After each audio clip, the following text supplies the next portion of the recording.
When Albert Harris moved to Sunridge Street, he wasn't looking for attention or trouble, just a peaceful place to call home. Little did he know, a simple parking spot would ignite a feud with the self-appointed queen of the neighborhood, Trudy Lane. Known for her iron-fisted control and sharp tongue, Trudy wasn't about to let Albert settle in quietly. What started as a petty dispute escalated into a showdown that would leave the entire neighborhood talking for years. What really happened that day? And how did one man stand his ground against a neighborhood tyrant? Let's dive into the story. Albert Harris was the kind of man who valued simplicity. After years of living in a bustling city, he craved a quieter life.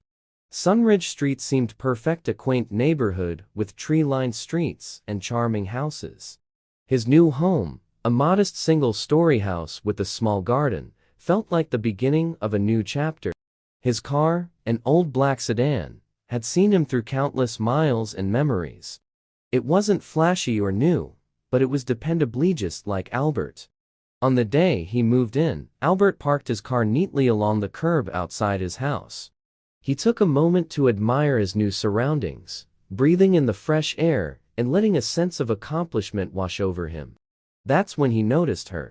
Across the street, a woman stood with arms crossed, staring at him like she'd committed a crime. Her short blonde hair framed a face etched with disapproval.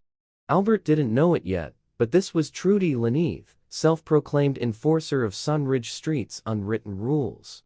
Albert had barely stepped out of his car when Trudy marched over, her heels clicking against the pavement.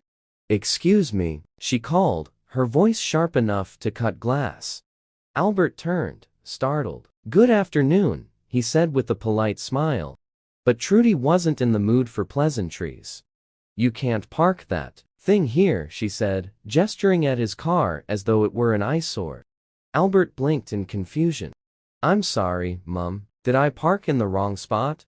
This is a public street, isn't it?" Trudy scoffed. "Public or not, we have standards here. That car doesn't belong." Albert took a deep breath, willing himself to remain calm. "My name is Albert Harris. I just moved into the house across the street. I'm looking forward to being part of the community." Trudy didn't even acknowledge his introduction. "If you want to be part of this community, you'll need to learn that we don't tolerate junk cars ruining our street." By now, a few neighbors had emerged from their homes, watching the scene unfold.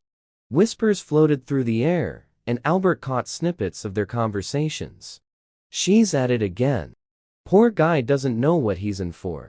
Someone should really put her in her place." Trudy's voice grew louder, her words sharper.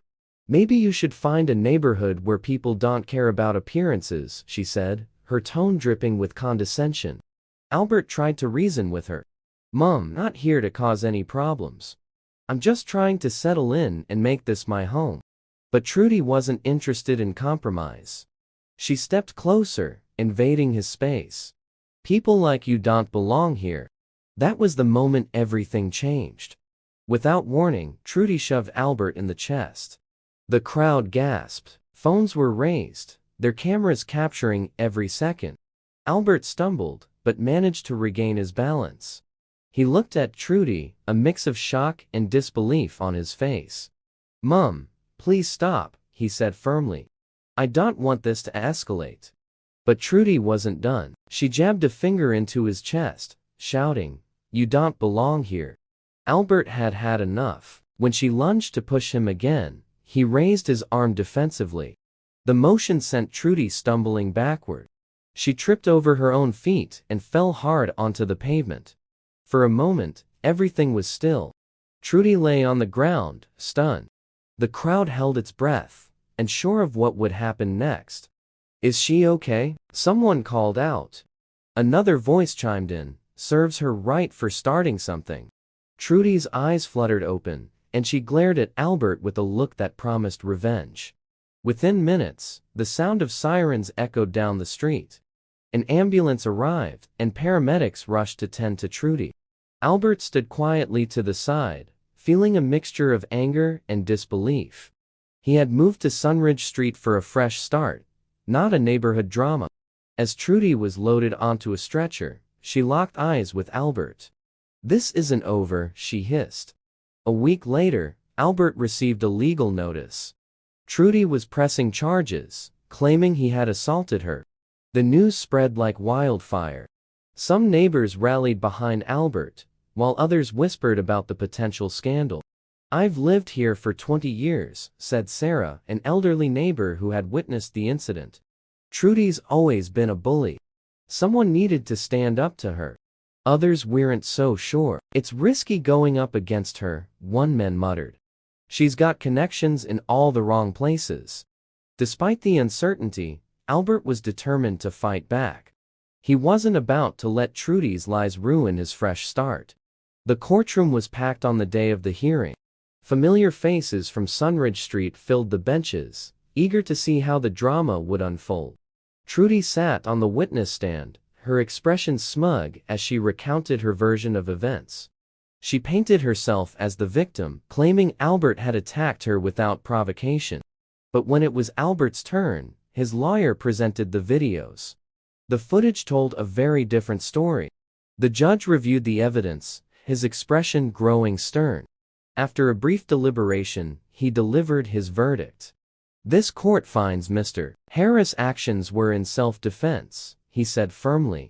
"All charges are dismissed." The room erupted in quiet cheers. For the first time, Trudy looked truly defeated. As Albert left the courtroom, neighbors approached him with smiles and words of support. "You did the right thing," Sarah said, patting his arm. Albert realized that despite the rocky start, he was finally part of the Sunridge Street community. As for Trudy, her reign of terror came to an end. The incident humbled her, forcing her to rethink her behavior. And that's the story of how Albert Harris stood his ground and won not just a legal battle, but the respect of his new neighborhood. If you enjoyed this story, please like, share, and subscribe for more fascinating tales. See you in the next video.